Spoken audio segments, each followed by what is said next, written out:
동안 우리 에스더 금식 기도에 정말 여러분 수고 너무 많으셨습니다. 우리 이 시간 동안 허락하신 우리 하나님께 감사와 영광의 박수, 그리고 우리 모두에게 축복과 격려의 박수로 함께.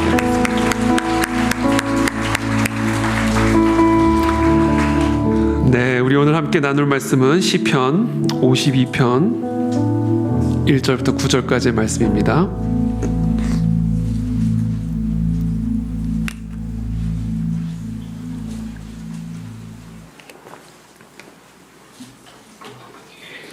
저와 여러분들이 한 절씩 시편 52편 한 절씩 교독하겠습니다. 포악한 자여, 네가 어찌하여 악한 계획을 스스로 자랑하는가? 하나님의 인자하심은 항상 있도다.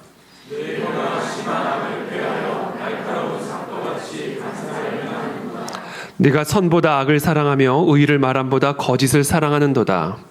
사한여여, 너는 남을 해치는 모든 말을 좋아. 그런즉 하나님이 영원히 너를 멸하시며 너를 붙잡아 네 장막에서 뽑아내며 살아있는 땅에서 네 뿌리를 빼시리로다. 이 사람은 하나님을 자기 힘으로 삼지 아니하고 오직 자기 재물의 풍부함을 의지하며 자기의 악으로 스스로 든든하게 하던 자라 하리로다. 푸른 감람나무 같으며 하나님의 인자하심을 영원히. 함께 읽습니다. 주께서 이를 행하셨으므로 내가 영원히 주께 감사하고 주의 이름이 선하심으로 주의 성도 앞에서 내가 주의 이름을 사모하리이다. 아멘. 네, 오늘 우리 에스더 금식 기도의 마지막 말씀, 하나님의 인자하심을 영원히 의지하라 라는 제목으로 오늘 함께 말씀을 나누도록 하겠습니다. 오늘 시편 52편의 표제를 보시면 이렇게 되어 있습니다. 다윗의 맞길, 인도자를 따라 부르는 노래. 에돔인 도액이 사울에게 이르러 다윗이 아히멜렉의 집에 왔다고 그에게 말하던 때에 바로 다윗은 이 시편을 기록하고 있습니다. 오늘 이 시편은 에돔인 도액이 사울에게 지금 다윗이 아히멜렉의 집에 와 있습니다, 아히멜렉의 성막에 와 있습니다 라고 말하던 때에 기록된 다윗의 기도입니다. 다윗은 자신을 죽이려고 하는 사울을 피해 노비라고 하는 땅에 도착을 했는데 그 땅의 제사장의 이름이 바로 아히멜렉이었습니다.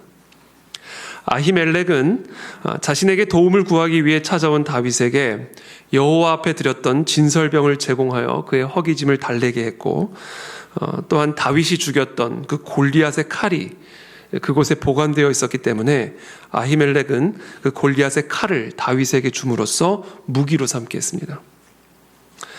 그런데 마침 그때 그곳에 사울의 신하 한 사람이 그곳에 머무르고 있었습니다. 그 사람의 이름이 바로 도액입니다. 도액은 다윗이 아히멜렉에게 와서 떡을 얻어먹고 골리앗의 칼을 받아가는, 아히멜렉이 다윗을 돕고 있는 그 모든 장면을 목격하였고, 도액은 바로 사울에게로 돌아가 이 모든 사실을 알렸습니다. 이 모든 사실을 알게 된 사울은 다윗을 도운 아히멜렉을 찾아가 아히멜렉과 다른 모든 여호와의 제사장들을 다 죽였습니다. 그때 아히멜렉의 아들 중에 한 사람이었던 아비아달만 간신히 도망쳐서 목숨을 부지하게 되었고, 다윗에게 찾아가 사울이 자신의 아버지 아히멜렉과 다른 여호와의 모든 제사장들을 다 죽였다라는 사실을 알려줬습니다. 그때 다윗이 이렇게 말을 합니다. 사무엘상 23장의 말씀입니다. 다윗이 아비아달에게 이르되 그날에 에돔 사람 도액이 거기 있기로. 그러니까 아히멜렉에게 가서 칼과 떡을 얻어먹을 때 그 자리에서 다윗도 도액을 본 거예요. 그날에 에돔 사람 도액이 거기 있기로 그가 반드시 사울에게 말할 줄 내가 알았노라. 네 아버지의 집에 모든 사람 죽은 것이 다 나의 탓이로다. 다윗도 아히멜렉의 집에서 도액을 보았고, 또 도액이 거기서 다윗을 목격한 사실을 사울에게 다 전달할 것, 다 고발할 것을 정확하게 예상을 하고 있었어요. 그래서 다윗은 아히멜렉으로부터 칼과 떡을 받은 직후에 급하게 그곳을 떠납니다. 그래서 가드왕 아기스에게로도 피신을 하고요. 또 거기도 안전하지 않게 되니까 그곳을 떠나서 아둘람 굴로 도망간 것으로 추정이 되죠. 바로 그와 같은 상황 속에서 오늘 이 시편이 기록이 된 것입니다. 52편 1절의 말씀입니다. 포악한 자여, 네가 어찌하여 악한 계획을 스스로 자랑하는가?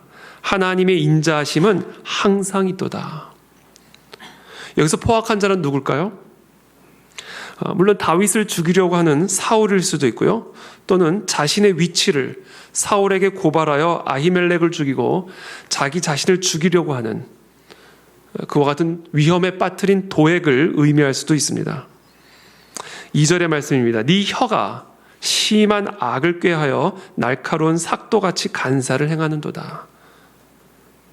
아마도 지금 자신을 위협에 빠뜨린 이 도액의 혀, 사울에게 자신의 위치를 고발한 도액의 혀를 의미하는 것이 아닐까 싶습니다. 네 혀가 심한 악을 꾀하여 날카로운 삭도같이 간사를 행하여 지금 나를 이렇게 죽음의 위협에 빠뜨렸구나. 악을 꾀하는 거짓되고 간사한 혀는 날카로운 삭도같이 많은 사람들을 해치는 포악한 자의 가장 포악한 무기입니다. 그 도액의 혀 때문에 아히멜렉과 제사장들이 죽임을 당했고 지금 다윗도 죽음의 위협에 처해 있는 것이죠. 4절에 네가 선보다 악을 사랑하며 의를 말함보다 거짓을 사랑하는도다. 간사한 혀여, 거짓된 혀여, 너는 남을 해치는 모든 말을 좋아하는도다. 포악한 자는 남을 해치는 모든 말을 좋아합니다. 남의 인격을 해치고 남의 명예를 해치고 남의 계획을 해치고 남의 생명을 해치는 그런 모든 말들을 다 좋아합니다. 여러분, 종종 악플에 시달리다가 자살, 극단적인 선택을 하는 연예인들의 정말 안타까운 소식들을 종종 듣게 되죠. 자신을 향한 그런 악성 댓글을 보다가 살고자 하는 소망이 끊어지는 것이죠. 그런 뉴스를 접할 때 생각하면 아니 그 악성 댓글이 뭐라고 목숨을 끊나 그런 생각을 하게 됩니다. 그러나 그와 같은 혀, 사람들의 인격을 해치고 명예를 해치고 남의 계획을 해치는 이와 같은 포악한 자의 혀는 결국 그 사람의 생명까지 해치는 혀가 된다는 사실을 성경은 우리에게 무수히 반복해서 가르쳐주고 있고 또 우리의 현실 속에서 우리는 그와 같은 현실을 목격을 하게 됩니다. 최근에 제가 또 한 분과 상담을 하다가 자신을 공격하는 그런 말에 시달리면서 이게 사람들과 함께 생활하는 것 자체가 어려워지는 거예요. 자신을 비판하지 않는데도 공격하지 않는데도 공격하고 있는 것처럼 느껴지는 겁니다. 이게 정신적인 트라우마가 되는 거예요. 그래서 한번 그렇게 사람들로부터 심한 공격을 받게 되면 그렇지 않은 상황 속에서도 마치 그런 것처럼 느껴질 만큼 정신적인 트라우마를 경험하게 되는 것이죠. 이것이 이 포악한 자의 혀가 갖고 있는 독입니다. 그래서 야고보서 3장 6절에 이렇게 말씀합니다. 혀는 곧 불이요 불의의 세계라. 혀는 우리 지체 중에서 온몸을 더럽히고 삶의 수레바퀴를 불사르나니 그 사르는 것이 지옥불에서 나느니라. 이 불이, 이 혀의 불이 얼마나 강력한지 그 불은 지옥불에서 나오는 불로만 사라질 수 있다. 결국 지옥불로 심판받는다는 얘기죠. 야고보서 3장 8절입니다. 혀는 능히 길들일 사람이 없나니 쉬지 아니하는 악이요 죽이는 독이 가득한 것이라. 쉬지 않는 악, 죽이는 독이 가득한 그것이 바로 우리의 혀다. 그런데 그 혀를 길들일 사람이 없다. 그래서 예수님은 뭐라고 말씀하시냐면 마태복음 12장 36절에서 이렇게 말씀하십니다. 내가 너희에게 이르노니 사람이 무슨 무익한 말을 하든지 심판날에 이에 대하여 신문을 받으리니 네 말로 의롭다함을 받고 네 말로 정죄함을 받으리라. 최후의 심판대에서 우리의 말이 신문을 받는다. 그리고 우리의 말로 의롭다함을 받고 우리의 말로 정죄함을 받으리라.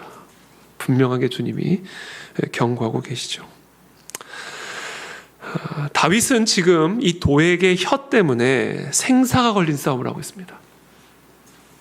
도액의 혀 때문에 아히멜렉은 죽임을 당했고 이제는 다윗까지 죽을 위협에 처해 있습니다. 특별히 이 포악한 자의 이 간사한 혀가 그토록 위협적인 이유는 그 혀 안에 담겨진 이 치명적인 독성 때문이기도 하지만, 특별히 이 혀를 위협스럽게 만드는 것은 그 독을 사전에 예방하거나 차단할 수 없게 만드는 스텔스 기능 때문에 그래요. 이런 스텔스기 알죠? 스텔스기. 레이더망에 잡히지 않습니다.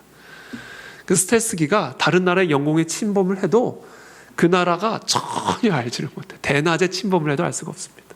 이게 스텔스예요. 스텔스 기능. 도액이 사울에게로 돌아가서 다윗을 봤다고 말을 하고, 사울과 함께 다윗을 잡을 계획을 모의하고 있는 이 모든 상황을 다윗이 다 어떻게 알았겠어요? 그리고 또 어떻게 다 방어할 수가 있겠습니까? 포악한 자의 악한 혀는 언제 어디서 어떻게 일하는지를 알 수가 없습니다. 그래서 우리가 그 악한 혀로부터 스스로를 방어할 수 있는 길이 없어요. 악한 혀는 저와 여러분들이 잠자고 있는 동안에도 저 만리 밖에서 우리들을 해치기 위해 일을 할 수가 있고요. 그 악한 혀는 가족들과 즐거운 식사 중에 있는 당신을, 저와 여러분을 우리의 바로 옆방에서도 공격할 수가 있습니다. 그래서 포악한 자의 간사한 혀는 피할 수 있는 길이 없는 거예요. 그래서 아히멜렉은 그렇게 무방비 상태로 죽임을 당한 것이고, 다윗은 미친 사람 흉내까지 내면서 이곳저곳으로 피신하고 있는 것입니다. 우리는 이 세상에 살면서 이 포악한 혀의 권세를 피할 수 있는 길이 없습니다. 길들일 수 없다고 그러셨잖아요. 피할 수 있는 길이 없습니다. 지금 이 순간에도 어디선가 저와 여러분을 해치고자 하는 도액이 있을지 모릅니다. 저와 여러분들의 직장 안에서, 우리들의 가정 안에서, 우리들의 삶 안에서 우리들의 명예를 실추시키고 우리들의 계획을 망치고 우리들의 안위를 위협하는 모종의 계획들이 진행되고 있을지 모릅니다. 우리는 그것을 알 수가 없습니다. 다윗은 지금 그와 같이 스스로를 방어할 수 없는 두려움, 방어할 수 없는 공격 가운데 이 시편을 기록하고 있는 것입니다.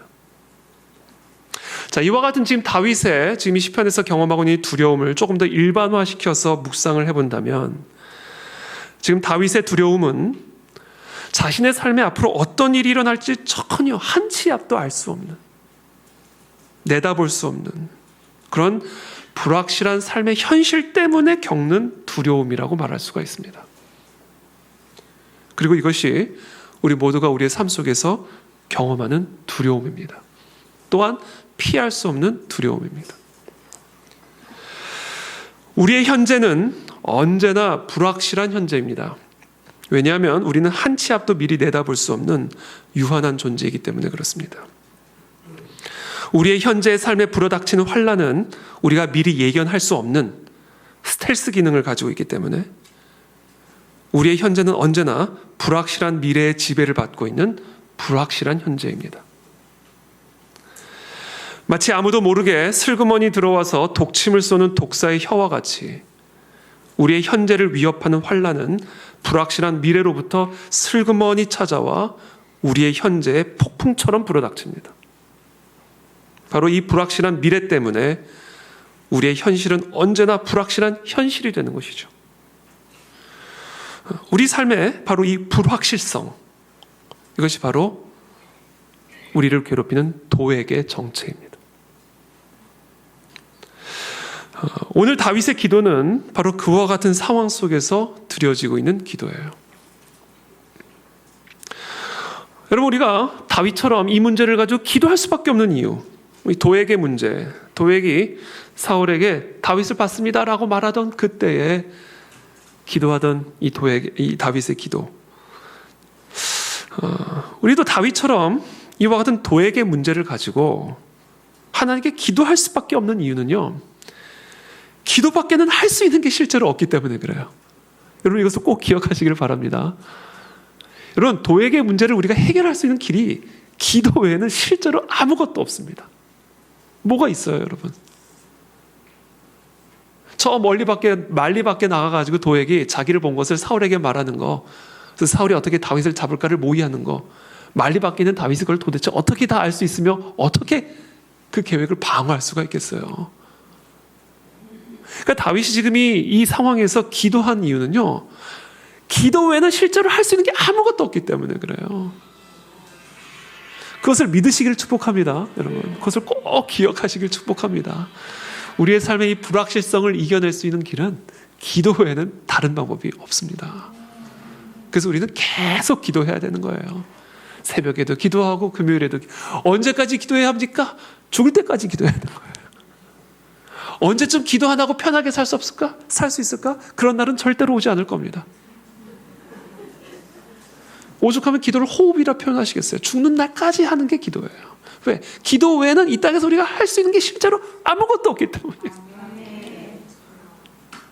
그래서 금식도 계속 해야 되는 거예요. 저도 이번에 딱 4일째 되는 날, 다음부터는 3일까지 할까?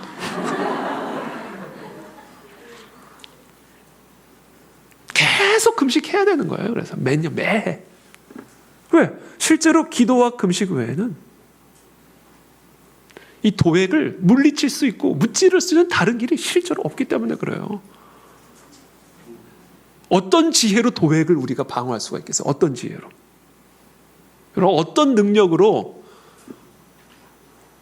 저 불확실한 미래를 여러분들이 컨트롤할 수가 있겠습니까? 기도 외에는 실제로 할 수 있는 게 아무것도 없기 때문에 다윗도 지금 이 자리에서 기도하고 있는 거예요.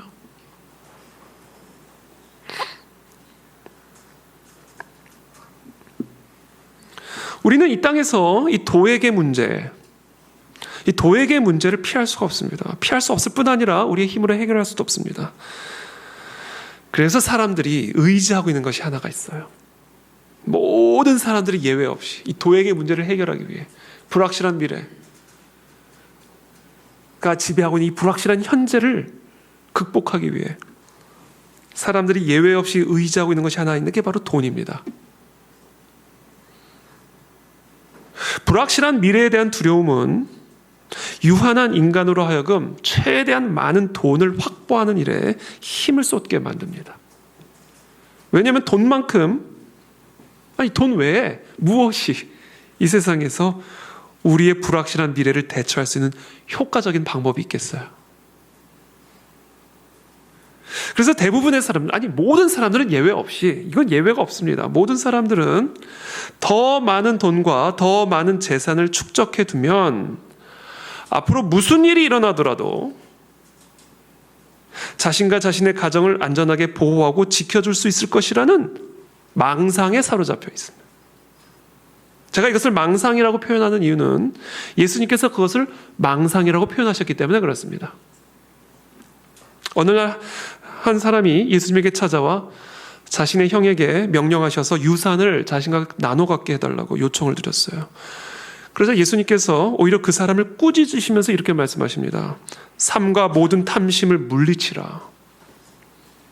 사람의 생명이 그 소유에 넉넉한 데 있지 아니하니라. 사람의 생명이 그 소유에 넉넉한 데 있지 않으니 탐심을 물리쳐라. 그리고는 비유로 말씀을 하기 시작합니다. 한 부자가 곡식을 쌓아둘 곳이 없을 만큼 풍성한 소출을 얻게 되니까 고민을 하기 시작해요. 이 많은 곡식을 어디에다 보관할까? 그래, 지금 내 곳간을 다 헐어버리고 더 크게 지어가지고 내 모든 곡식과 물건을 그 곳에다 보관해둬야 되겠다. 그리고는 그와 같은 이 부자의 마음의 상태, 자신의 좁은 곳간을 헐고 곳간을 훨씬 더 크게 짓고 거기에 풍성한 소출을 가득 채워놓은 그 상태, 그 부자의 마음의 상태를 이렇게 표현해요. 또 내가 내 영혼에게 이르되 영혼아 여러 해 쓸 물건을 많이 쌓아두었으니, 저 불투명한 저 미래, 저 불확실한 미래, 우리가 이미 쓸 것들을 충분하게 쌓아두었으니 평안히 쉬고 먹고 마시고 즐거워하자 하리라. 그렇게 말하리라 하되 하나님은 이르시되 어리석은 자여 오늘 밤에 네 영혼을 도로 찾으리니 그러면 네 준비한 것이 누구의 것이 되겠느냐 하셨으니 자기를 위하여 재물을 쌓아두고 하나님께 대하여 부유하지 못한 자가 다 이와 같은 망상에 사로잡혀 살게 되리라. 이렇게 말씀하시는 거예요. 이게 망상이라는 거예요. 망상. 우리 모두가 다 이와 같은 망상에 사로잡혀 있다는 거예요. 그래서 어떻게 해서든지 곡간을 늘리려고 하고 어떻게 해서든지 곡간을 채우려고 하고, 그래서 여러 했을 것을 어떻게 해서든지 빨리 준비해 두어서 앞으로 무슨 일이 일어나든 저 불확실한 미래를 준비하며 즐겁게 현재를 먹고 마시고 누리자. 이게 모든 인간의 마음 안에 있는 마음이요 생각이라는 거예요. 여러분, 재물을 쌓아둔 건 절대로 죄가 아닙니다. 예수님은 저축을 부정하시거나 부자를 정죄하지 않으세요. 다윗이 얼마나 부자였는데요? 솔로몬이 얼마나 부자였는데요? 아브라함이 얼마나 부자였는데요? 다만 자기가 쌓아둔 재물이 자신의 불확실한 미래로부터 자기 자신을 지켜줄 것이라고 믿는 그런 믿음이 얼마나 어리석은 망상인지를 지금 말씀해주고 계시는 거예요. 하루아침에 데려가실 수 있는데, 모든 인간은 예외 없이 다 이와 같은 망상에 정도의 차이는 있을지 모르지만 다 사로잡혀 있습니다. 말로는 그렇지 않다 말할지 모르지만 실상은 불확실한 미래로부터 나를 지켜줄 수 있는 것은 뭐니 뭐니 해도 머니다 라고 우리도 굳게 믿고 있습니다. 그래서 창고가 좀 채워지면 불확실했던 미래가 갑자기 확실해졌다가, 창고가 조금 빈약해지면 확실했던 미래가 다시 불확실해졌다가, 다시 불안증이 도지기 시작하는 것이죠. 유산 상속 문제로 예수님에게 찾아왔던 그 사람의 마음 속에서 예수님은 바로 이와 같은 마음의 중심을 확인하신 거예요. 그래서 말씀하신 겁니다. 탐심을 물리쳐라. 사람의 생명이, 사람의 안위가 그 소유에 넉넉한 데 있는 것이 절대로 아니다. 그 망상을 버리고 탐심을 버려라. 저와 여러분들도 오늘 이 사람처럼 우리의 생명과 안위가 혹시 소유의 넉넉함에 있다고 믿지는 않습니까? 이와 같은 망상에서 깨어나시기를 축복합니다. 우리 주님께서 우리를 이와 같은 망상에서 깨어나게 하시기 위해서 보내주시는 기가 막힌 선물이 하나가 있어요. 그 선물의 이름이 뭔지 아세요? 그 선물의 이름이 바로 도액입니다. 지금까지 저는 다윗에게 보내주신 도액을 불시에 우리의 삶을 위협할지 모르는 불확실한 미래를 상징하는 것으로 설명해 드렸어요. 근데 사실은 도액은 우리의 그 불확실한 미래가 하나님의 손 안에 있는 확실한 미래임을 가르쳐 주기 위해 보내주시는 하나님의 선물이기도 합니다.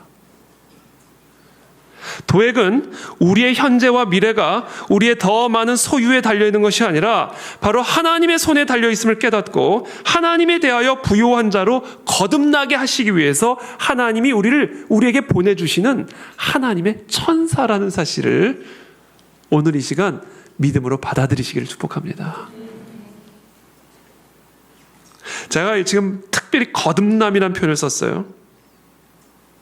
우리의 현재와 미래가 우리의 더 많은 소유에 달려있는 것이 아니라 하나님에게만 달려있음을 깨닫고 하나님에 대하여 부요한 믿음을 가진 자로 거듭나게 하기 위한 하나님의 천사가 도액이다.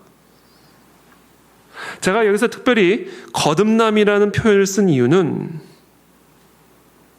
우리는 하나님과 재물을 겸하여 섬길 수가 없기 때문에 그렇습니다. 예수님은 우리가 하나님과 재물을 겸하여 섬길 수 없다라고 말씀하셨습니다. 우리는 하나님을 섬기든지 아니면 재물을 섬기든지 둘 중에 하나만을 섬기고 믿게 되어 있습니다. 그러므로 저와 여러분들이 우리의 안위가 넉넉한 소유에 있다라고 믿는 사람이라면 저와 여러분은 하나님을 믿는 사람이 아니라 재물을 믿고 재물을 섬기는 재물 숭배자인 겁니다. 만약에 저와 여러분들이 하나님을 믿고 섬기는 자라면 우리는 우리의 안위가 넉넉한 소유에 있지 않음을 믿어야만 하고 믿는 자인 거예요. 여러분 그것을 믿으십니까? 그러므로 우리가 재물을 믿지 않고 하나님을 믿는 자가 되기 위해서는 반드시 영적으로 거듭난 사람이어야만 되는 거예요.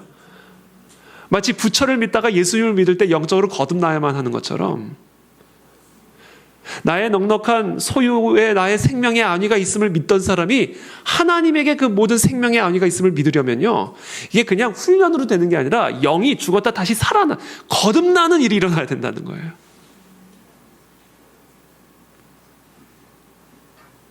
바꿔 말하면 그 거듭남의 표지는 우리의 생명이 재물에게 있지 아니하고 하나님에게 있음을 정말로 믿는 거, 이게 정말로 거듭남의 표지라는 겁니다. 그래서 우리가 재물을 믿지 않고 하나님을 믿는 자가 되려면 반드시 영적으로 거듭난 사람이 되어야만 하는 거예요. 그래서 감리교회 창시자였던 존 웨슬리는 당신의 돈 지갑이 회개하기 전까지는 당신은 회개하지 않은 것이다 라고 말을 했어요.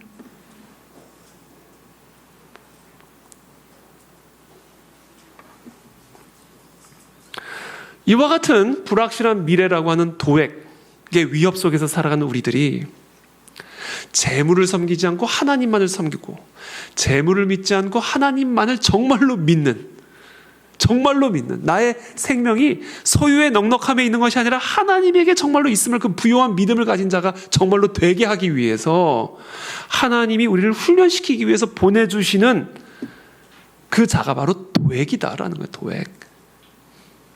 불확실한 미래다라는 거예요. 불확실한. 하나님이 우리로 하여금 이 땅에 재물을 의지하지 아니하고 하나님만을 의지하게 하기 위해서 우리의 삶을 불투명한 미래 가운데 가두어 두셨다는 얘기예요. 그러므로 우리는 불투명한 미래 속에서 불투명한 미래를 두려워할 게 아니라 어떻게 해서든지 나의 생명이 아니라 하나님에게만 있음을 믿는 그 믿음을 계속해서 훈련시키고 성장시켜 나가야 되는 겁니다. 그래서 계속 기도하고 쉬지 않고 기도하고 범사에 기도하고, 그게 그냥 우리의 삶의 호흡이 되고 패턴이 돼야 되는 거예요. 지금 사울은 다윗을 죽이려고 하고 있고 도액은 지금 사울을 돕고 있습니다. 사울은 도대체 왜 자신이 그렇게 총애했던 다윗을 죽이려고 혈안이 되어 있는 것일까? 여러분, 다윗은 이스라엘의 최대 위협이었던 골리앗을 쓰러뜨리고 이스라엘의 일약 스타로 부상합니다. 한 번은 다윗이 블레셋 사람들과 전쟁에서 승리하고 돌아오니까 이스라엘의 수많은 소녀들이 성읍에 나와가지고 노래하고 춤추면서 환영식을 열었는데 그 자리에서 이 소녀들이 뭐라고 노래를 불렀냐? 이렇게 노래를 불렀어요. 여인들이 뛰놀며 노래하여 이르되 사울이 죽인 자는 천천히요 다윗은 만만이로다 한지라. 이게 지금 왕 앞에서 부를 노래입니까? 그러니까 사울이, 그 다음 본문입니다, 그 말에 불쾌하여 심히 노하여 이르되 다윗에게는 만만을 돌리고 내게는 천천만 돌리니 그가 더 얻을 것이 나라 말고 무엇이냐 하고 이러다 나라를 빼앗기겠다, 왕권을 빼앗기겠다. 그날 후로 사울이 다윗을 주목하였더라. 그 이튿날 하나님께서 부리시는 악령이 사울에게 힘있게 내리매 그 집 안에서 정신없이 떠들어대므로 다윗이 평일과 같이 손으로 수금을 타는데 그때 사울의 손에 창이 있는지라 그가 스스로 이르기를 내가 다윗을 벽에 박으리라 하고 사울이 그 창을 던졌으나 다윗이 그 앞에서 2번 피하였더라. 자, 그렇게 총애했던 사울이 그렇게 총애했던 다윗, 그래서 자신의 사위로 삼은 이 다윗을 지금 죽이려고 혈안이 되기 시작한 거예요. 이 출발점이 어디에 있었어요? 사울이 죽인 자는 천천히요 다윗 죽인 자는 만만이다. 이 말을 듣고 불쾌하고 심히 노하여 다윗을 주목하여 볼 때에 뭐가 임했어요? 악령이 임했습니다. 이 악령이 임했을 때 실제로 창으로 다윗을 죽이려고 창을 던지죠. 근데 여기서 우리가 주의 깊게 봐야 될 게 그냥 이 악령이 그냥 악령이 아니라 하나님이 부리시는 악령이에요. 하나님이 보내신 악령입니다. 결국 뭐예요? 사울로 하여금 창으로 다윗을 죽이게 혈안이 되게 만든 건 누구라는 거예요? 하나님이었다는 거예요. 하나님. 언제 어디서 창이 날라올지 모르게 만든 분이 누구라고요? 하나님이었다는 거예요.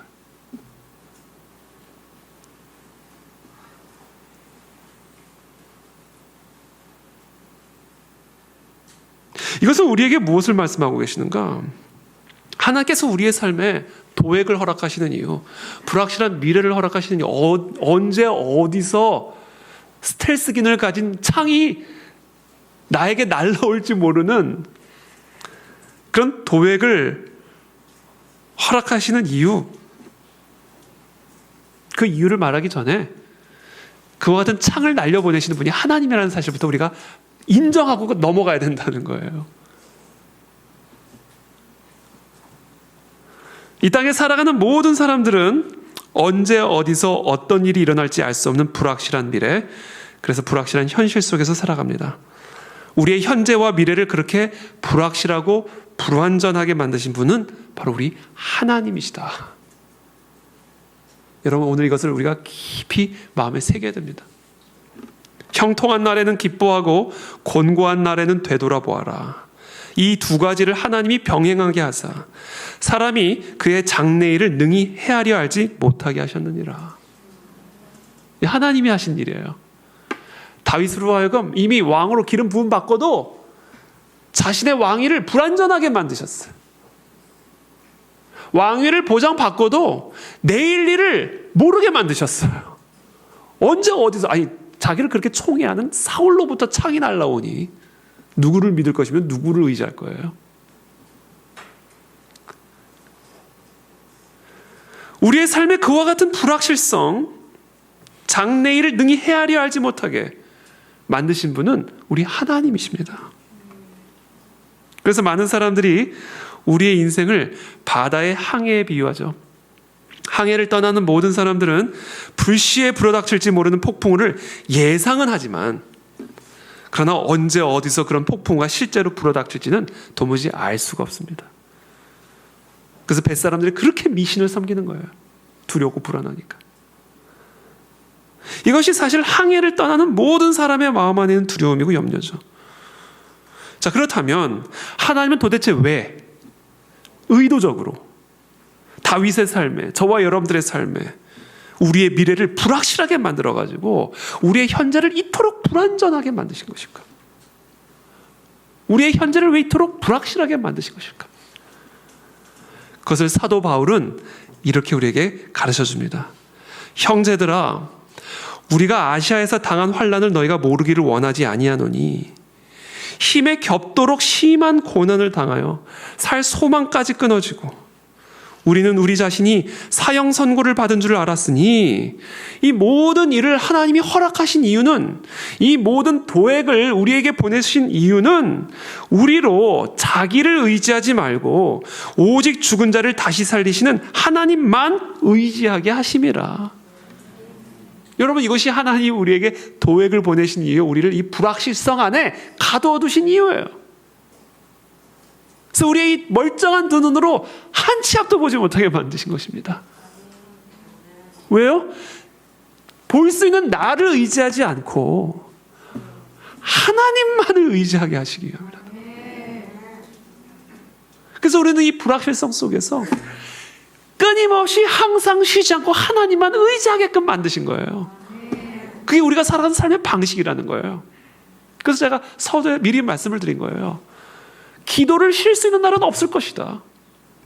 이제 좀 쉬자. 이럴 수 있는 날은 이 세상에선 없을 것이고 없어야만 한다.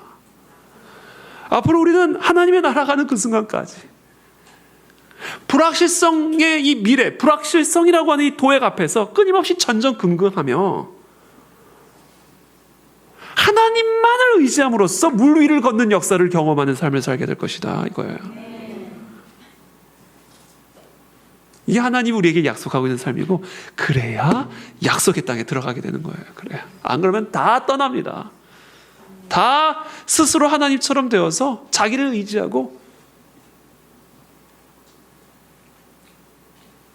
그래서 우리는 이 도액 앞에 이 하나님의 사랑의 섭리를 발견할 수 있어야 돼요. 야, 하나님이 하나님을 떠나지 않게 하기 위해서 이런 장치를 이 세상의 시간이라고 하는 것에 심어두셨구나. 이 세상 속에 심어두셨구나, 이 장치를. 나로 하여금 하나님을 한시도 떠나지 않게 하기 위해서. 그 하나님의 사랑의 섭리를 찬양하는 이 밤이 되기를 축복합니다. 나는 포도나무요 너희는 가지라. 나를 떠나서는 너희가 아무것도 할 수 없느니라. 그래서 우리를 절대로 떠나지 않게 하시기 위해서 불확실성이라고 하는 상자 안에 우리를 딱 가둬두신 거예요.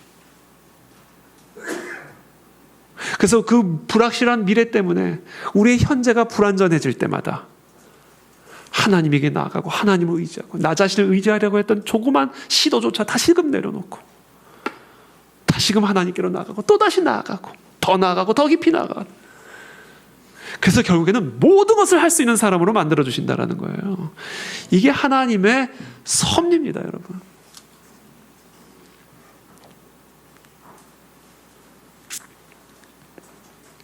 어느 날 예수님께서는 제자들을 재촉하셔서 먼저 배를 타고 바다 건너편으로 가라 이렇게 명령하셨습니다. 같이 가시면 되는데 먼저 가라. 그리고 예수님은 혼자 기도하시러 산에 올라가셨습니다.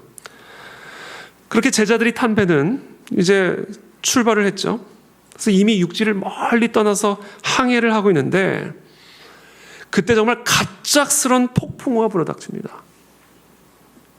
여러분, 갈릴리 호수 가신 분들은 알지만 이 갈릴리 호수가요, 이 일교차, 기온차가 크기 때문에 이 갈릴리 호수가 이 갑작스러운 돌발 폭풍으로 유명합니다. 갑작스러운 폭풍이 불어닥친 거예요. 그것을 이렇게 마태는 기록합니다. 그 상황을, 배가 이미 육지에서 술이나 떠나서 바람이 거스름으로 물결로 말미암아 고난을 당하더라. 여러분, 이것이 우리가 불확실한 미래를 항해하는 우리 모든 인간들의 실존적인 모습을 어떻게 보면 상징적으로 보여주고 있죠. 언제 어디서 불을지 모르는 바람이 갑자기 불어닥쳐 물결로 말미암아 고난에 처한 이 제자들의 배.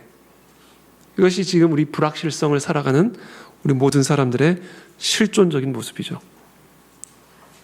그렇게 폭풍우의 고난과 사투를 벌이고 있던 제자들을 향해서 예수님이 멀리서부터 물 위를 걸어가십니다. 그리고 그 물 위를 걸어오시는 예수님을 보고는 저 같아도 유령이라고 생각했을 것 같아요. 유령인 줄 알고 무서워가지고 소리를 지릅니다. 와! 그렇겠죠. 그때 주님이 말씀하십니다.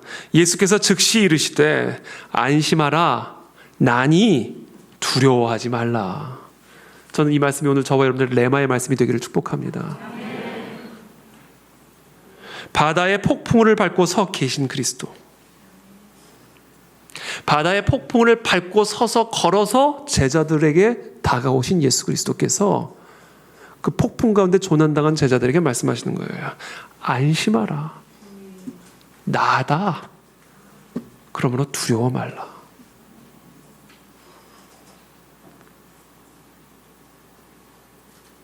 온 하늘과 온 땅의 모든 권세를 가지시고 죽음을 이기고 사단의 머리를 밟고 서 있는 나니 너희는 안심하고 두려워하지 말라. 여러분, 오늘 이 말씀을 저와 여러분들에게 주시는 레마의 말씀으로 받아가지고 돌아가십시오. 그리고 예수님과 함께 폭풍을 밟고 서 계십시오. 예수님은 그런 수준의 삶으로 우리를 부르신 거예요. 그런 수준. 그리고 그런 수준의 삶으로 우리가 올라가기 위해서는요, 이런 훈련이 필요한 겁니다. 이런 도액이 필요한 것이고 이런 폭풍우가 필요한 거예요. 그래서 하나님은 우리를 도액 가운데 두신 겁니다. 계속해서 이와 같은 믿음이 성장하게 하기 위해서. 그때 베드로가 주여, 만일 주님이시거든 나를 명하사 물 위로 오라 하소서. 베드로에게는요 정말 귀한 믿음이 있었습니다. 다른 제자들에게는 없었던 믿음이에요.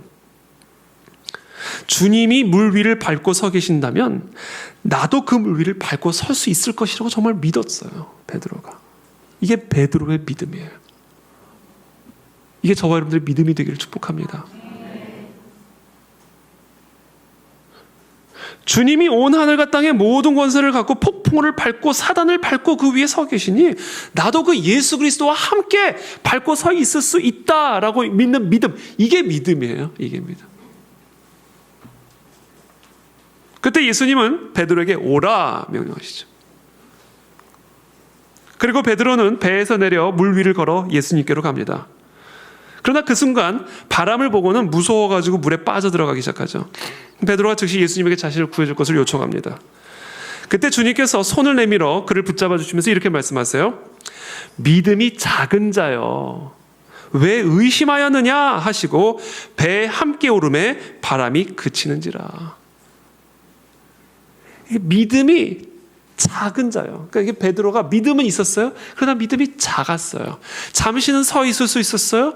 그러나 금방 바람을 보고는 빠져들어갈 수밖에 없을 만큼의 연약한 믿음을 가지고 있었던 거예요. 그래서 예수님이 즉각적으로 그 빠진 베드로를 건져다가 함께 배 위에 타자마자 바람이 그치는지라.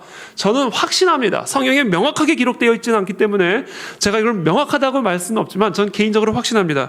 이 모든 사건은 예수님께서 제자들에게 참 믿음을 교육시키기 위해 의도하신 세팅이에요. 마치 도액 안에 하나님의 섭리가 있었듯이, 마치 사울 안에 임한 악령 안에 하나님의 의도하신 섭리가 있었듯이,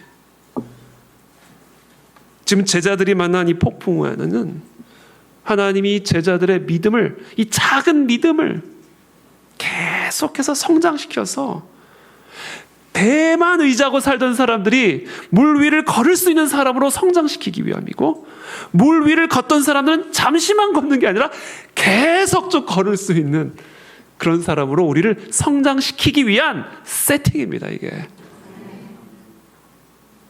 우리의 삶의 이 불확실한 이 현실의 삶이 바로 이와 같은 우리의 믿음을 성장시키기 위한 세팅이라는 사실을 알면 두려울 게 뭐가 있어요? 계속해서 우리는 이 믿음만 계속해서 가지고 나아가면 되는 거예요. 때로는 물에 빠질 때도 있겠죠. 연약한 믿음 때문에. 그러나 주님은 다시 건져내 주십니다. 그리고 다시금 믿음으로 걸어갈 수 있도록 우리를 도와주셔요. 그래서 우리가 이렇게 기도하면 몸부림 치는 겁니다. 금식하면서도 몸부림을 치는 것이고, 새벽에도 몸부림을 치는 것이고, 금요 철야 때도 몸부림을 치는 것이고, 끊임없이 우리의 삶에 기도로 무리를 걸을 수 있는 그와 같은 믿음을 가진 믿음의 사람이 되기 위해 우리가 씨름을 하는 거예요. 이와 같은 씨름이 가능하게 하기 위해서 하나님은 폭풍을 주셨다. 불확실성을 주셨다. 도액을 보내신다. 라는 것이죠. 여러분, 믿음은 결코 쉬운 게 아니에요. 믿음은 그냥 거저 주어질 수 있는 게 절대로 아닙니다. 믿음은 물론 선물로 시작은 되지만, 선물로 시작된 그 믿음은요, 반드시 훈련을 통해 성장해야 돼요. 예수님과 3년이라는 긴 시간 동안 동고동락을 하며 지냈던 제자들의 믿음의 수준을 보세요. 솔직히 말하면 우리나 제자들이나 제가 봤을 때는 거기서 거기에요. 제가 봤을 때는. 저도 예수님 그렇게 옆에서 봤으면 그 정도는 했을 것 같아요. 저도. 그렇잖아요. 저도 막 오병이어로 수천 명 먹이신 거 보고 막 죽은 사람 일으키는 거, 저도 옆에서 같이 예수님하고 살면서 봤으면 저도 이 제자들 정도는 했을 것 같아요. 조금 더 했을 것 같아요.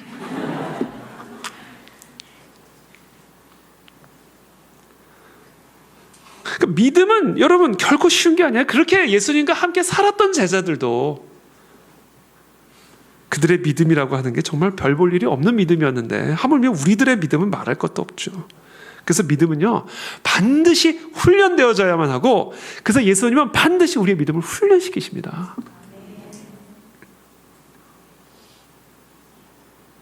그래서 하나님은 우리의 믿음이 자랄 수 있는 여러 조건과 환경들을 맞춤형으로 의도적으로 조성하셔서 때로는 악령에 사로잡힌 사울을 보내기도 하시고, 때로는 아주 은밀하게 숨어있는 도액을 그곳에 딱 심어두기도 하시고, 때로는 폭풍우가 불어닥치기도 하시고, 불확실한 미래 속에서 불확실한 현재를 살아가게 하시는 거예요.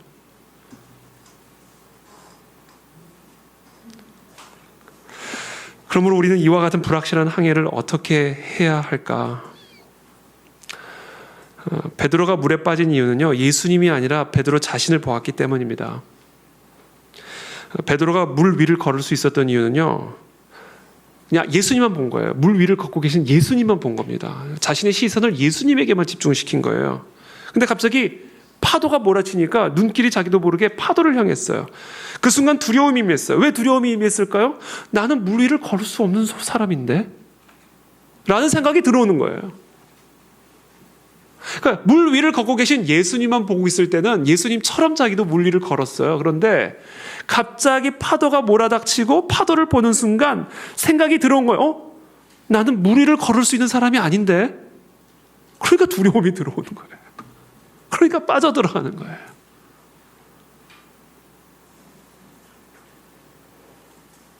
열두 명의 정탐꾼이 하나님이 그 땅을 내가 너에게 주리라 약속을 받아놓고도 들어가가지고는 하나님, 그 약속을 주신 하나님을 본 게 아니라 여리고를 무너뜨리고 홍해를 가르신 그 하나님을 보지 않고 그 안에 있는 네피리만 보니까 나는 메뚜기인데? 이렇게 되는 거예요. 베드로가 물 위를 걷고 싶다고 해서 걸을 수 있었던 게 아닙니다. 예수님이 물 위를 밟고 서 계신 예수님이 오라 하셨으니까 베드로도 물 위를 걸을 수 있었던 거예요. 그러니까 가고자 하는 내가 아니라 오라 하시는 예수님만 바라봐야 됩니다. 나를 가게 하실 분은 예수님이에요.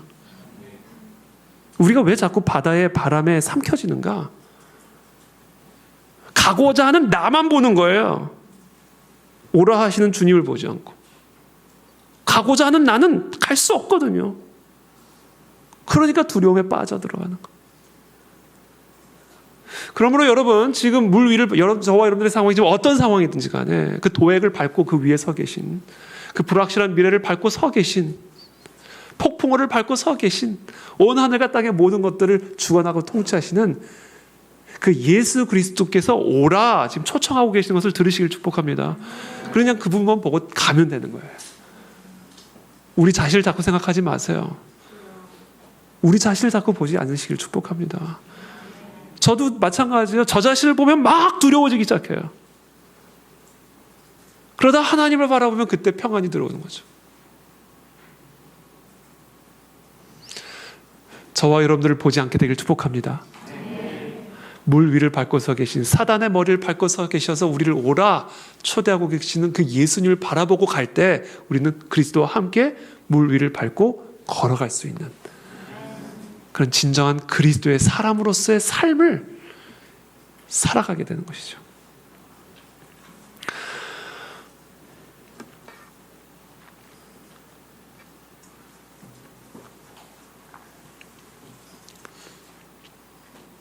그래서 오늘 시편은 이렇게 이야기하는 1절에 포악한 자여 네가 어찌하여 악한 계획을 스스로 자랑하는가? 네가 어떤 악한 계획을 스스로 자랑하든 어디서 은밀하게 불확실한 나의 미래를 조종하려고 하고 있든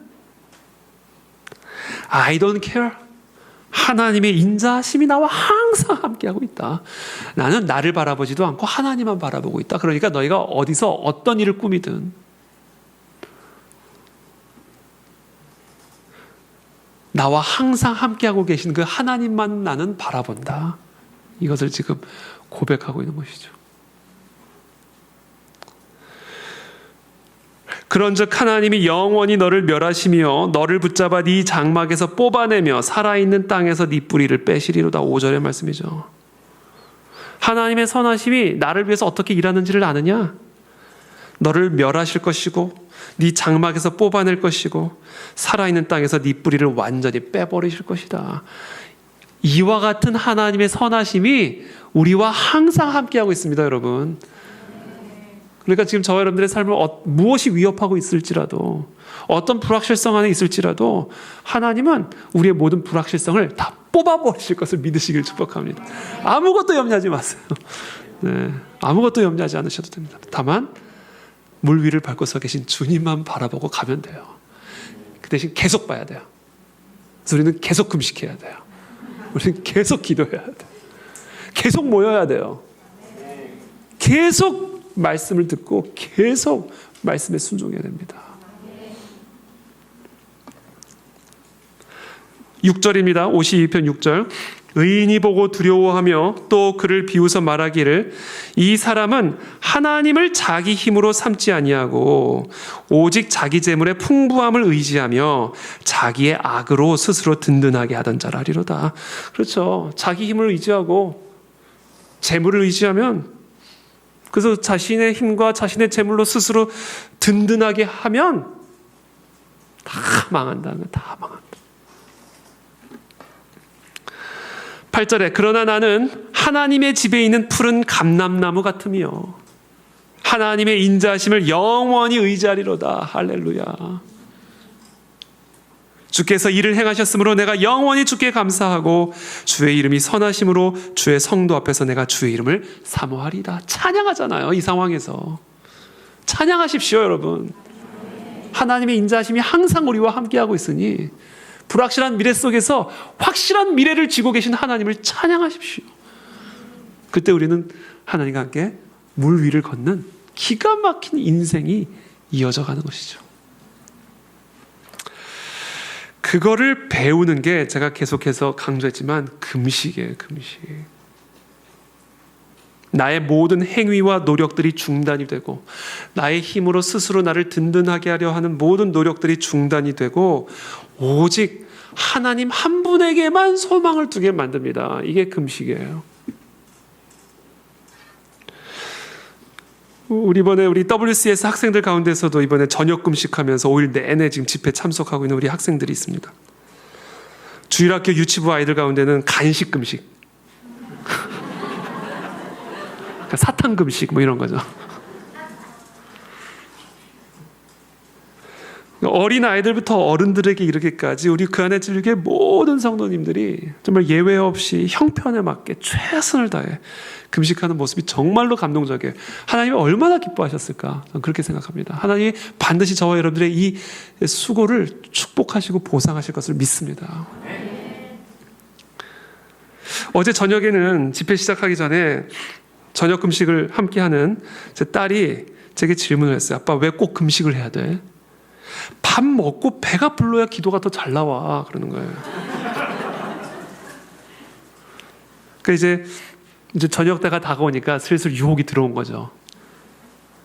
그래서 밥을 먹고 배가 불러야 기도도 잘 나오지. 왜 꼭 금식을 해야 돼? 그래서 제가 이렇게 대답해 줬어요. 금식하면 어떠니? 배가 고프지. 배가 고프면 어때? 우리 몸에 힘이 다 빠지지. 책을 볼 힘도 없고 걸을 힘도 없고 놀러 다닐 힘도 없고 다 힘이 빠져버리지. 그래서 우리는 하나님만 의지하는 법을 배우게 되는 거야. 우리의 삶은 젖 먹던 힘까지 다 쏟아부어서 살아가는 삶이 아니라 젖 먹던 힘까지 다 빼가지고 하나님만 의지하며 살아가는 법을 배워야 되는 거예요. 하나님만이 나의 힘이요 하나님만이 나의 생명이요 하나님만이 나의 젖줄임을 배워야 되는 거예요. 물론 배부르게 먹고 힘있게 기도하는 것도 중요하지만 기도의 본질은 말에 있는 것이 아니라 마음의 중심에 있는 거예요. 하나님만이 나의 힘이요 하나님만이 나의 산성이요 하나님만이 나의 생명임을 전적으로 고백하고 의지하는 마음. 그래서 금식 그 자체가 우리의 기도가 되는 거야. 그래서 너랑 나는 평생 금식할 거야. 물론 제 딸에게 말한 것보다 조금 더 추가적으로 상세하게 제가 좀 덧붙이긴 했습니다만, 그래서 금식 자체가 우리의 기도가 되는 거예요.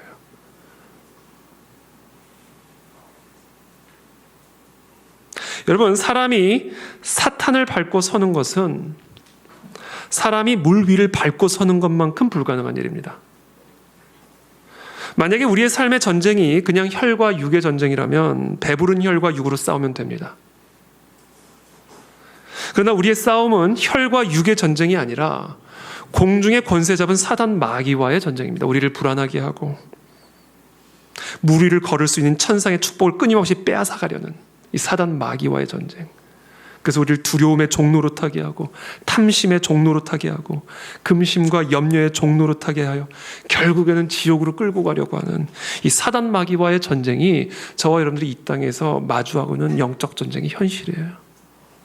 그래서 이 전쟁은 우리의 배부른 혈과 육으로는 감당할 수 있는 전쟁이 아닙니다. 기도와 금식 외에 이런 일을 밟고 이겨나갈 수 있는 길은 없는 거예요. 우리 지난 첫 번째 우리 강사로서 우리 김윤희 교수님, 총장님, 코로나 시대 우리는 어떻게 살아가야 하는가? 시편 42편 5절의 말씀을 나눠주셨죠. 내 영혼아 네가 어찌하여 낙심하며 어찌하여 내 속에서 불안해하는가? 너는 하나님께 소망을 두라. 그가 나타나 도우심으로 말미암아 내가 여전히 찬송하리로다. 여러분 이 말씀 깊이 한번 묵상해 보세요. 찬송이 나옵니다. 하나님에게만 소망이 있다. 바다를 밟고 서 계신 예수 그리스도에게만 소망이 있다. 사단의 머리를 밟고 죽음을 이기신 예수 그리스도에게만 우리의 모든 유일한 소망이 있다. 그러므로 주님에게만 소망을 두라. 그때 반드시 나타나실 것이다. 반드시 우리의 삶에 나타나신다. 그리고는 도와주실 것이다. 그리고 그것으로 인해 하나님을 반드시 찬송하게 될 것이다. 두 번째 날에는 우리 이용희 교수님 오셨죠. 이용희 교수님 통일대기조라는 주제를 가지고 시편 126편의 말씀을 가지고 나눠주셨습니다. 북한 정권의 본질을 아주 상세하게 우리에게 설명해 주셨죠. 북한 정권은 신정체제입니다. 김일성, 김정일, 김정은을 삼위일체로 모시는 2단 사교 집단입니다.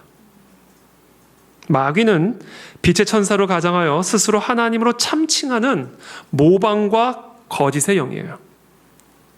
그래서 마귀는 예루살렘을 모방하여 바벨론을 건설했고요. 그리스도를 모방하여 백마탄 음녀를 만들어냈습니다. 우리는 이와 같은 바벨론과 같은 백마를 탄 음녀와 같은 이 북한 정권의 실체를 정확하게 꿰뚫어 볼 수 있는 영적인 통찰력을 가지고 있어야 됩니다. 그래서 우리는 북한을 생각할 때 반드시 북한 정권과 북한 동포를 분리해서 생각해야 됩니다. 북한 동포는 구원받아야 할 하나님의 백성들입니다. 그러나 북한 정권은 구원받아야 할 하나님의 백성들을 죽이고 핍박하는 사단마귀의 종 그 이하도 아니고 그 이상도 아닙니다. 그러므로 우리는 북한 동포와의 통일을 원하는 것이지 북한 정권과의 통일을 원하는 것은 아닙니다. 북한 정권과의 통일은 대한민국도 다 같이 사단마귀의 지배 아래로 들어가게 되는 것을 의미하는 것입니다. 통일이라고 다 똑같은 통일이 아닙니다. 제가 지금 현재 정권에 반대할 수밖에 없는 이유는 북한 정권과의 통일을 추구하고 있기 때문에, 그래서 이 대한민국을 산채로 사단마귀의 지배 아래로 끌고 가려고 하고 있는 그런 정치 세력이기 때문에 그들이 그것을 알고 있든 모르고 있든 그들의 영적 실체가 그 안에 그런 영적 실체가 있는 것이기 때문에 저는 지금 이 현재의 정권을 반대할 수밖에 없어요. 그래서 우리는 북한 정권 위에 하나님의 심판이 임하도록 기도해야 됩니다. 하나님께서 바벨론을 심판하셨듯이, 로마 제국을 심판하셨듯이, 나치를 심판하시고 일본 제국을 심판하시고 저 소련을 심판하셨듯이 북한 정권도 동일하게 심판해 주시기를 우리는 기도해야 됩니다. 그것을 위해 저 북한 정권 속에서 역사하고 있는 사단마귀를 대적하며 기도해야 합니다. 대한민국 땅 안에 있는 거짓과 속임수의 영을 대적해야 됩니다. 그래서 이 땅의 국민들이 깨어나게 해야 돼요. 마귀를 대적하라. 그러면 너희를 피하리라 말씀하셨어요. 이게 우리가 오늘 함께 무리를 걷는 방법입니다. 예수 그리스도의 이름으로 마귀를 대적해야 됩니다. 그때 우리는 물 위를 걸을 수가 있어요.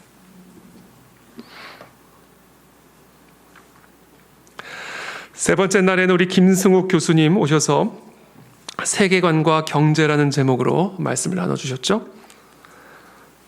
신명기 15장 11절의 말씀을 본문으로 설명해 주셨습니다. 땅에는 언제든지 가난한 자가 그치지 아니하겠으므로 내가 네게 명령하여 이르노니 너는 반드시 네 땅 안에 네 형제 중 곤란한 자와 궁핍한 자에게 네 손을 펼지니라.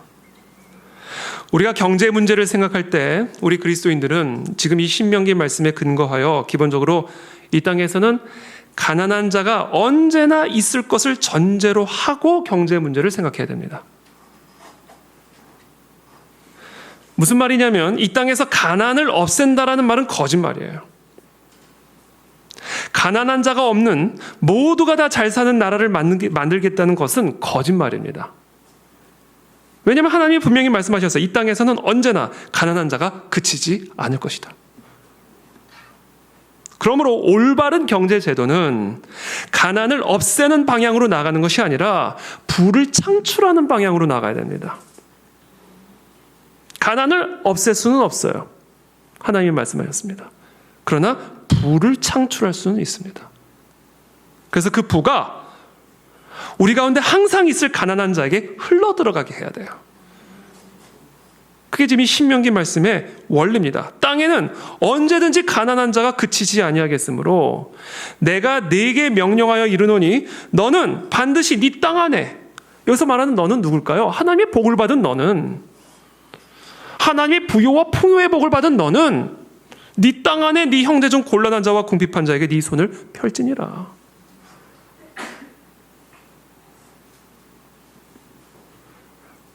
조금 제가 단순하게 표현하는 것인지는 몰라도 사회주의 또는 공산주의는 이렇게 저는 정의를 내리고 싶어요.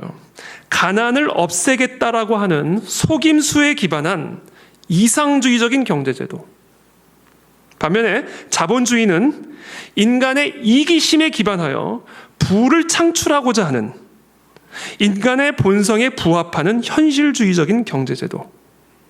저는 이렇게 사회주의와 자본주의를 정의 내리고 싶습니다. 그래서 사회주의 경제제도는 가난을 없애기 위해서 국가가 모든 생산수단을 소유해서 모든 국민들에게 차별 없이 평등하게 분배하는 시스템을 채택하려고 하는 것이고, 자본주의 경제제도는 불평등과 가난을 인정하고 부를 창출하는 데 힘을 쏟는 시스템입니다. 그래서 자본주의에는 빈부의 차이가 일어날 수밖에 없어요. 그러나 성경은 빈부의 차이는 있을 수밖에 없다고 말씀하셨어요. 문제는 가난한 자가 있는 게 문제가 아니라 그 가난한 자를 외면하는 게 잘못된 것이라고 성경은 가르쳐주고 있습니다. 여러분, 사회주의가 되면 가난이 사라집니까? 모두가 다 평등하게 잘 살게 됩니까? 천만의 말씀이죠. 북한이 평등한 사회입니까? 중국이 다 잘 사는 나라입니까? 모든 생산 수단을 독점하고 있는 극소수의 권력자들과 그들에게 의존해서 살아가는 평등하게 가난한 절대 다수가 있을 뿐이에요. 사회주의가 되든 자본주의가 되든 이 땅에서 가난은 사라지지가 않습니다. 그것이 하나님의 말씀이에요. 그래서 가난을 없애려고 하면 안 돼요. 가난한 자와 함께 살 수 있는 법을 생각해야 됩니다. 그 방법이 무엇인가? 1차적으로는 이 땅에 복을 받아서 부유한 사람들이 많아져야 돼요. 부를 창출할 수 있는 사람들이 많이 일어나야 됩니다. 부를 창출할 수 있는 대기업들이 일어나야 되고요. 부유한 개인들이 일어나야 됩니다. 이 땅에 항상 있을 가난한 자를 위해서 저와 여러분들 모두는 하나님의 은혜와 복을 받아 부를 창출해야 되는 거예요. 그게 달란트 비유잖아요. 왜 부를 창출하지 않고 있었냐는 거 아니에요? 왜 땅에 묻어뒀냐는 거 아니에요? 부를 창출해야지.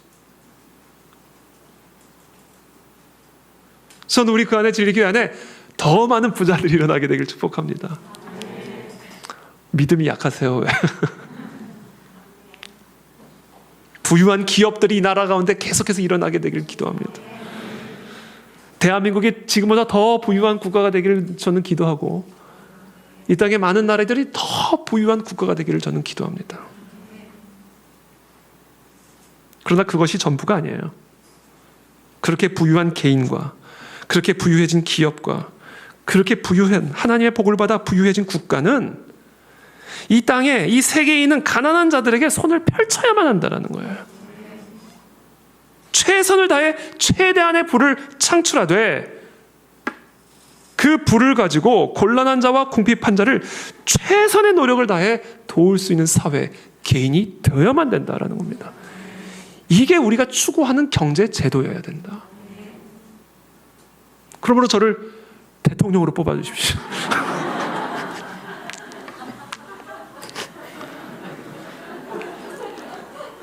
좀 있으면 대선인데. 그래서 여러분, 자본주의 홀로는 불완전해요. 사회주의나 자본주의나 하나님의 관점에서 보면 똑같이 불완전하고 똑같이 악합니다. 그 계시록이 가르쳐 주는 거 아니에요? 제가 계시록 몇 주 동안 설교했잖아요.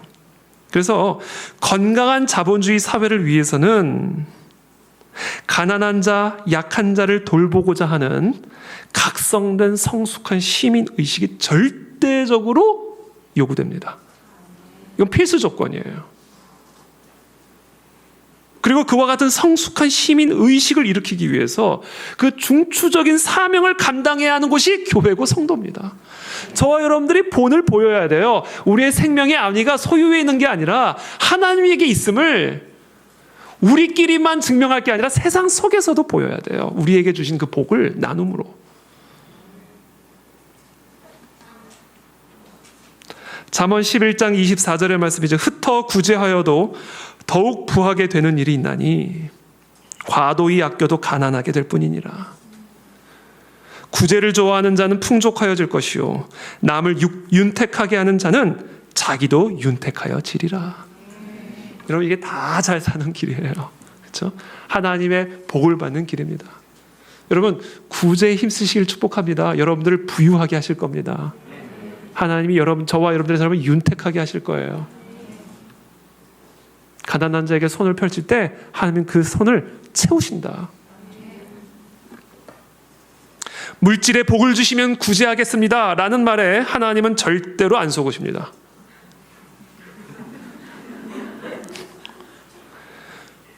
구제하면 복을 주십니다. 선교하면 복을 주셔요.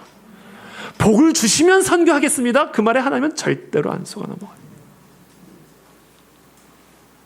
저와 여러분들에게 있는 게 오병이어라 할지라도 그걸 내놓으면 5,000명을 먹일 수 있는 떡과 물고기를 부어주셔요. 그 오병이어 소년이 준 거예요. 소년이 갖고 있는 게 얼마나. 근데 그걸로 오병이어를 먹이시다.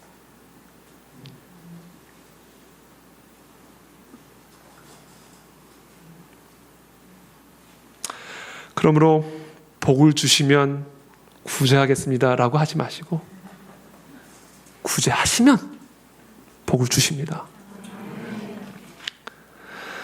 특별히 우리가 이 경제 문제와 관련해서 알아야 할 사실은 경제의 문제는 단순한 떡과 빵의 문제가 아니라 정신의 문제, 사상의 문제, 영혼의 문제라는 사실을 우리 모두는 반드시 알아야만 합니다.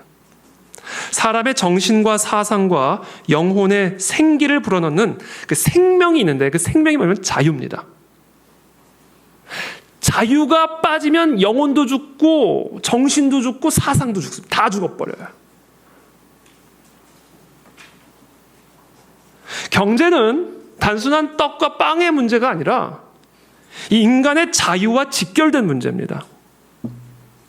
그래서 우리가 자본주의 시장 경제를 그냥 시장 경제라고 말하지 않고 자유 시장 경제라고 말하는 이유가 거기에 있어요. 우리 김승욱 교수님 맞죠? 김승욱 교수님께서 소극적 자유와 적극적 자유를 이렇게 나눠서 설명해 주셨어요. 소극적 자유는 뭐예요? 남에게 간섭받지 않고 살 수 있는 자유. 적극적 자유는 뭐예요? 내 마음대로 할 수 있는 자유. 사실 이 적극적 자유는 사실은 자유라는 단어보다는 방종에 더 가깝습니다. 내가 하고 싶은 대로 내 마음대로 할 수 있는 자유. 우리는 그것을 방종이라고 말하죠. 진정한 의미에서의 자유라는 것은 소극적 자유에 더 가깝죠. 남으로부터 간섭받지 않을 수 있는 자유. 남에게 피해를 주는 자유는, 방종은 곧 자기 자신의 자유도 침해를 받게 되어 있어요. 하나님이 살인할 수 있는 나의 자유를 제한하신 이유는 내가 함부로 살인당하지 않게 하시기 위함이에요. 그러면 내가 함부로 살인할 수 있으면 나도 함부로 살인당할 수 있을 거 아니에요.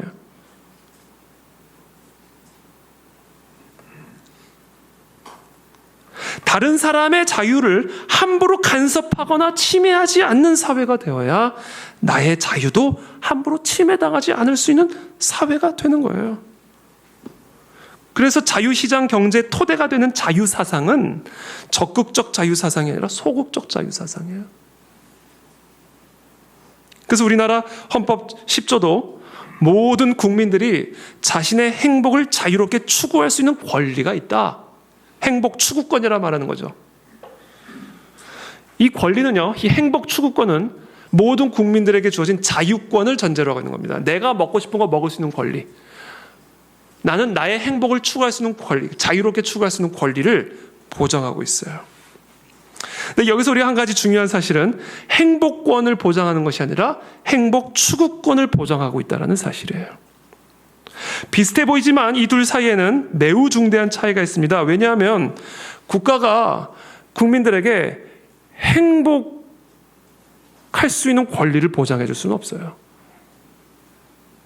행복의 기준은 사람들마다 다 다르기 때문에 그렇습니다. 그래서 다만 우리나라가 헌법이 보장하고 있는 권리는 당신들의 행복의 기준이 뭔지는 모르겠지만 그 행복을 자유롭게 남에게 간섭받지 않고 추구할 수 있는 권리를 보장하겠다. 이게 행복 추구권이에요. 행복권을 보장하는 순간 그 사회는 전체주의가 되는 거예요. 나는 너의 행복이 뭔지를 알아. 이제 이렇게 되는 거예요. 그래서 나는 그 행복을 줄 수 있고 줄 거야. 그리고 너는 이것을 받을 때 행복해야만 해. 이게 되는 거예요. 그게 전체주의 국가죠.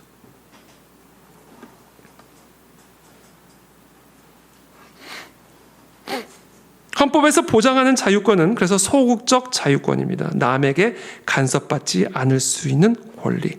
반면에 사회주의는 계획경제, 국가가 계획해서 분배하죠. 그러므로 국민들의 경제 활동을 제한합니다. 자, 경제 활동을 제한하는 것은 기본적으로 인간의 자유를, 정신을, 영혼을 제약하는 결과를 초래하게 되어 있습니다. 왜냐하면 경제 활동은 인간 생활의 가장 기본이 되고 근본이 되는 생활이기 때문에 그래요. 그래서 계시록에서 짐승의 표는 그러니까 짐승의 표를 받지 않으면 매매하지 못하게 만들었어요. 이건 뭐예요? 인간의 기본적인 자유를 제약하는 겁니다. 매매하지 않으면 어떻게 해요? 분배죠. 매매가 아니라 배급인 거예요. 경제 생활의 자유의 제약은 정신의 제약으로 이어지고 영혼의 제약으로 이어지고 내가 먹고 싶은 것을 먹을 수 없고 주는 대로 먹어야 하는, 내가 살고 싶은 곳에서 살 수 없고 살라는 곳에서 살아야 하는 우리의 자유를 제한하는 전체주의로 나가게 되는 것이죠. 결국 모든 창의성이 말살되고 다양성이 말살됩니다. 더 나아가 내가 믿고 싶은 신을 섬기는 게 아니라 믿으라는 것을 믿어야 되는 단계로까지 나아가게 되는 겁니다. 그래서 종교와 신앙의 자유, 양심의 자유에 대한 다양한 제약으로까지 이어지는 거예요. 그래서 이 경제적인 제약이 그래서 이 적그리스도적인 영과 하나입니다. 이게 요한계시록이 우리에게 가르쳐주는 바예요.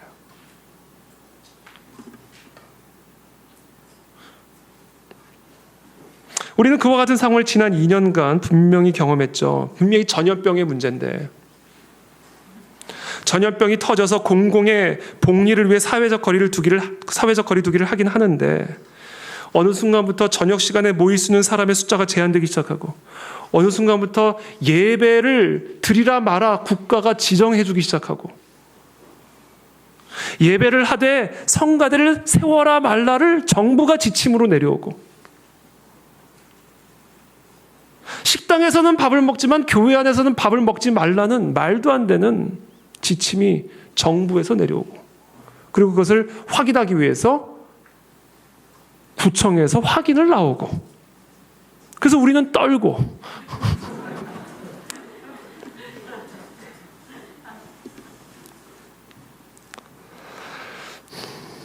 그래서 이 경제적인 문제는 그냥 떡과 빵의 문제로 끝나는 게 아니라 우리의 제한, 떡과 빵을 쥐고 있으면 우리의 자유를 제한하는 거죠.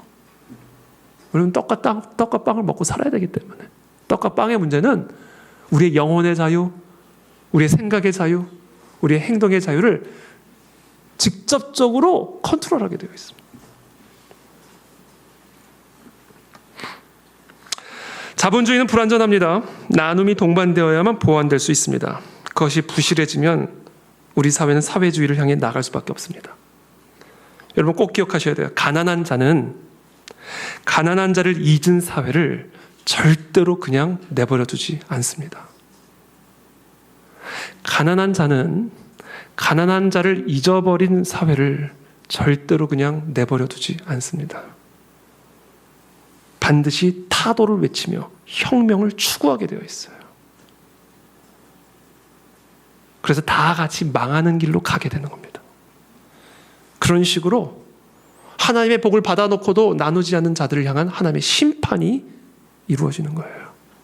그리고 그것이 우리의 목전 앞에 있는 상황인 겁니다. 마지막으로 이광재 교수님, 하나님을 경외하는 것이 지혜의 근본이다. 여호와를 경외하는 것이 지혜의 근본이요 거룩하신 자를 아는 것이 명철이니라. 저는 어저께 너무 다른 말씀도 참 좋았지만 저는 어저께도 잠깐 나눴지만 지혜의 정의, 지식이 하나님의 은혜를 만날 때 지혜가 된다. 하나님의 은혜를 받은 지식이 지혜다. 그리고 이 지혜를 받으면 자신의 전공 분야의 지식을 넘어서게 됩니다. 자신이 갖고 있는 그 전공 분야를 토대로 세상을 보는 눈이 완전히 열려진다. 정치, 경제, 역사, 문화, 환경, 교회, 이 모든 것을 딱 한 맥으로 꿰뚫어 볼 수 있는 눈이 열리게 되는 거예요. 이게 우리가 추구해야 할 지식이고 이것이 우리가 추구해야 할 지혜입니다. 저는 윌버포스 크리스천 스쿨 우리 아이들, 특히 우리 그 안에 즐게 우리 모든 다음 세대 아이들이 이와 같은 지혜로 무장된 다니엘과 같은 사람들이 되기를 축복합니다. 우리의 아이들이 그러한 하나님의 은혜를 받은 지식인으로, 그래서 세상을 하나님의 눈으로 바라볼 수 있는, 하나님의 원리대로 다스리는 세상을 정말로 믿으면요, 하나님의 원리대로 보게 됩니다. 그러니까 단순해져요. 복잡하지가 않아요. 사실 하나님이 다스리기 때문에 단순하거든요. 그래서 그걸 정말로 믿으면, 그래서 그 아이의 지식이, 그 사람의 지식이 정말 이 은혜를 받으면 아주 이 복잡한 이 세상을 단순 명쾌하게 딱 꿰뚫어 볼 수 있는 안목이 열리는 거예요. 그 안목이 딱 열리면 자기가 무엇을 위해 헌신해야 될지 그냥 나오는 겁니다. 뒤도 안 돌아보고 거기에 딱 달려가게 되어 있어요. 자신의 모든 열정과 에너지가 그 길을 향해 쏟아붓게 되어 있단 말이에요. 보이면 그게 된다는 겁니다. 그런 은혜가 우리 모두에게, 여기 계신 우리 모두와 우리 다음 세대들에게 임하게 되기를 예수님의 이름으로 축복합니다. 우리 함께 이 시간 기도하며 나가겠습니다.